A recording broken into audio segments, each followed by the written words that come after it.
Moral and ethical leadership. Listen, true leaders adhere to the timeless moral standards that have governed the world for thousands of years. But while most modern contemporary leaders recognize and perhaps acknowledge these timeless moral standards, they rarely esteem or hold them in any form of high regard. Today I'm going to show you how you and I as leaders can be individuals who live and lead by a set of unmovable ultimate principles that will help you and I live better and lead better without compromising. And in turn, we're going to turn this world right side up.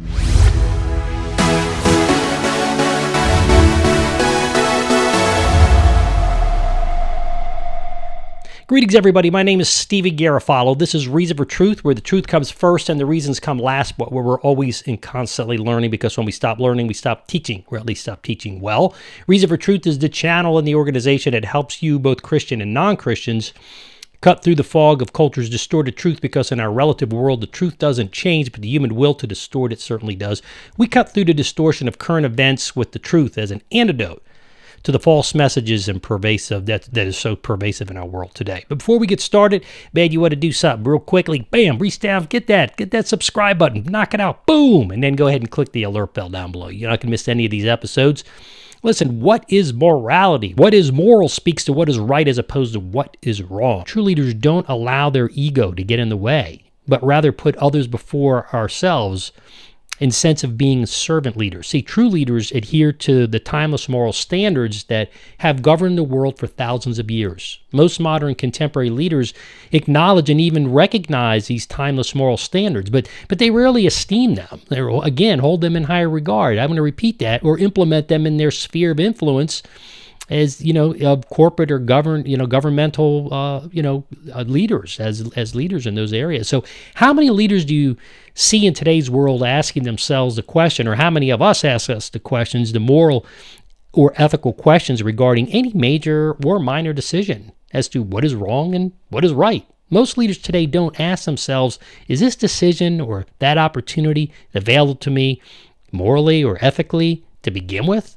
When leaders fail to lead ethically and morally, those under their authority follow suit in great part. That's why organizations always start at the top, and the goodness flows down, because they hire managers that hold those values. They hire other managers and employees, and it goes on and on. Same thing with bad. If you have someone really bad at the top, it flows down right through the management and the employees. And this is how cultures are changed for the better and for the worst.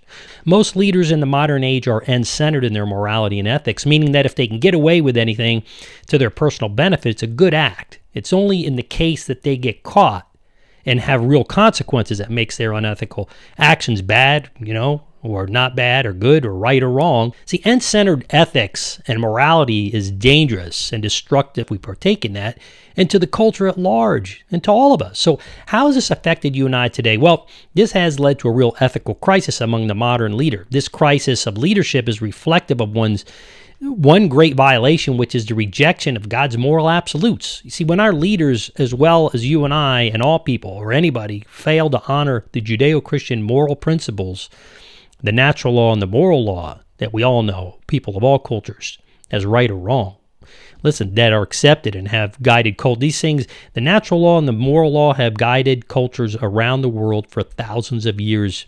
And then what happens when we begin to violate that, God's ways and the moral law that God's given us and natural? Well, we begin to self-destruct.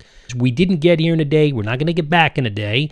We must build this world better for our children. We must be willing to step out politically and speak out politically, but with confidence, ethical conviction, and courage, in an effort to start turning our world right side up again. When I say politically, I'm not just talking governmentally, I'm talking corporately, or even in our neighborhood. Leaders are individuals who live by a set of unmovable principles that they will not compromise. Even for the sake of expediency, they are able to do this because they don't live for the expectations or in the debt of others. As such, we might call these leaders those who live and lead by ethical correctness as opposed to unethical correctness, right? And this is what we need to work on, you and I and all of us, towards as a standard of leadership and developing a 21st century leader, right? Let's pray that the present challenges we're facing in this world draws us closer to God and a leadership model that all of us can lean back on, as God is the ultimate ethical, moral lawmaker and standard. In turn, let's pray that God will raise up godly leadership and that we will participate in obedience to God and becoming and developing a new crop of leadership underneath us that will in turn turn the world right side up again. That's my prayer.